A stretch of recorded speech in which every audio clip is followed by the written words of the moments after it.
What's going on, everyone? Welcome back to the channel. So for today we have a question from Andrew. The question was asking, did I buy this car for myself or as an investment? So a great way, that's actually a really good question, because the way that I kind of wanted to get the car was to fulfill both of those things. So let's start with the investment part of things. I've always learned for the last 3-4 years, just trying to see what's the smart way to buy a car, how the car can make me money. If I put money into this car, will the car hold its own value and not depreciate too much? So to answer that question, it is a bit of both, or a lot of both. But yeah, as an investment part, one of the biggest things I knew about this specific car, so for those who don't know, this is a Huracán Evo Spider convertible, whatever you want to call it. The Lamborghinis, this is going to be one of the last V10s that Lamborghini makes for this car, if not the only one. After this one, they're going to be going to the next version of this vehicle, which is going to be the Vario, which is going to have a V8 hybrid engine. So of course this is going to be the last V10. A huge thing that I think Lamborghini is known for is the sound of their vehicles. So because this is going to be the last V10, I highly doubt that this vehicle is going to depreciate that much. This car I bought for roughly $290 or $300K. I don't imagine that the value of this vehicle is going to drop a whole lot. Because it's a V10, it's convertible. Again, they did the V10s for this vehicle. So I have a strong feeling that the value is not even gonna just hold it in the vehicle. But the other part of that is that 5-10 years down the road, I do think that the value may even go up on this car, because again, Lamborghini is known for their sound. After driving this car for about a week or so, for me, this is more about the sound of the vehicle, the whole experience behind the whole thing. Not so much just going fast, but again, the sound, the experience is a huge thing. Not only that, but also in terms of investment. So yeah, the value of the car is gonna hold. I have a strong feeling for it. And then not only that, it may also even go up in value as well. So that's the investment part. The other part of the equation is that I have another YouTube channel that basically pays for this car. It's generating more than enough revenue to pay for even 2 of these if I wanted. Maybe even 3 if I actually strive for it. So yeah, for those who are watching this, if you're even considering trying to do a YouTube channel, I do highly recommend it. Once you have an audience set up and stuff, you can basically monetize any little thing at all. So this car here, the other way that this car is going to be an investment as well is because it can actually generate me money as well. So the whole reason why I started this channel was to kind of pay for this car too. Granted, the channel is going to need some time, maybe years, 2-3 years, 4-5 years, in order for it to kind of blow up like my last one did, which has over 100,000 subscribers plus. Eventually the goal for this channel is to kind of get up to that same point too. So the whole reason why I'm able to start this channel that we're watching today is because I have this car.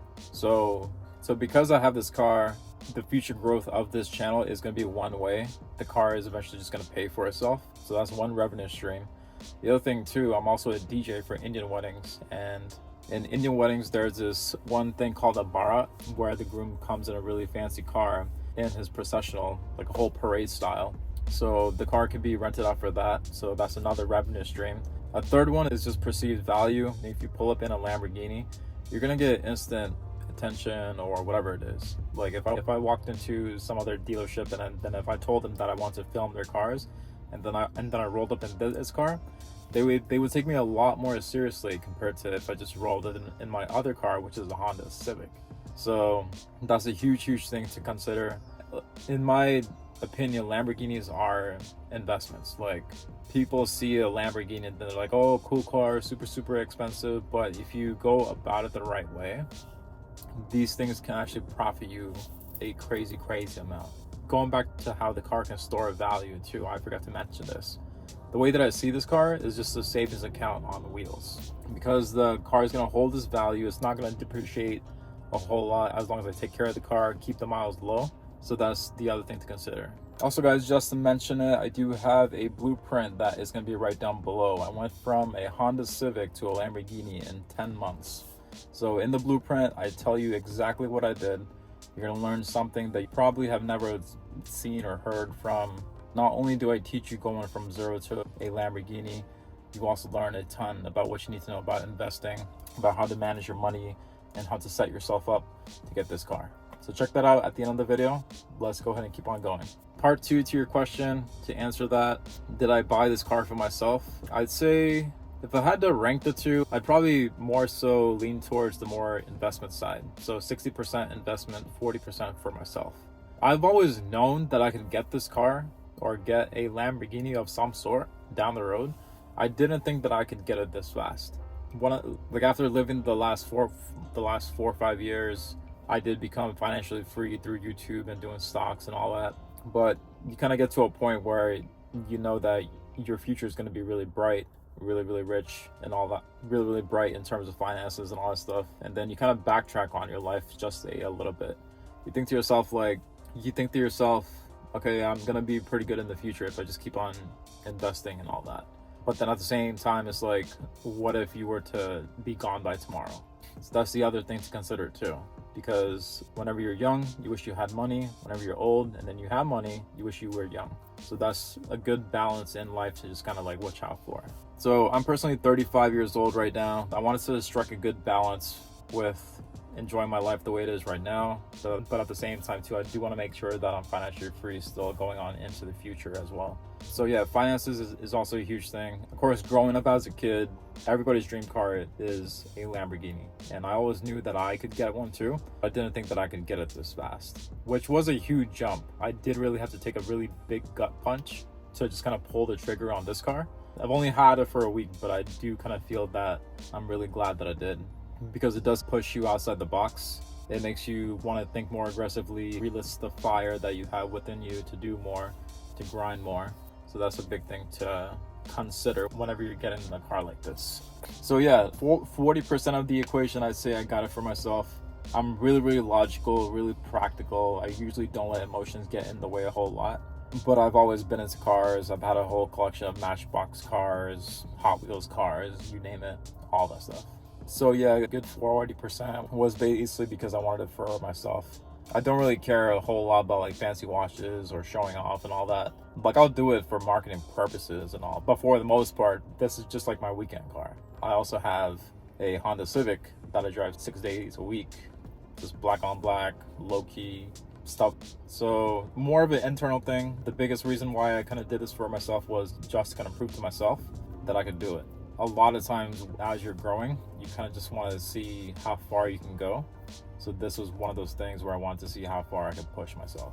So that was the other reason why I would say that I kind of did it for myself too. Glad that I did. I think that everyone should. I'm completely for taking calculated risk. I planned out the whole next 5 years with this car in terms of what I'm going to do with it, meaning in terms of like finances and all that. I'm not going to mod the car or anything. I'm going to get tints done today, but that's about it. The car doesn't need a whole lot. It's already got full PPF and all that too. Yeah, so a bit of a long answer to your question. Feel free to ask away whatever else. If somebody else is watching this video and if you guys want to ask me whatever question you want, feel free to. I'm going to try to be an open book for this channel, so feel free to ask away whatever you guys want. I also have a blueprint on how I went from broke from a Honda Civic to this car in a matter of 10 months. So if you guys want to check out that blueprint, the link for that is going to be right down below. Money back guarantee. If you guys don't learn jack shit from it, I don't care. You can ask me for a refund and then I'll give it to you. If you didn't learn jack shit. The whole blueprint teaches you how to multiply 100 bucks to a million plus, whatever you want. So I'm pretty sure it's going to be pretty valuable to you. So definitely check that out.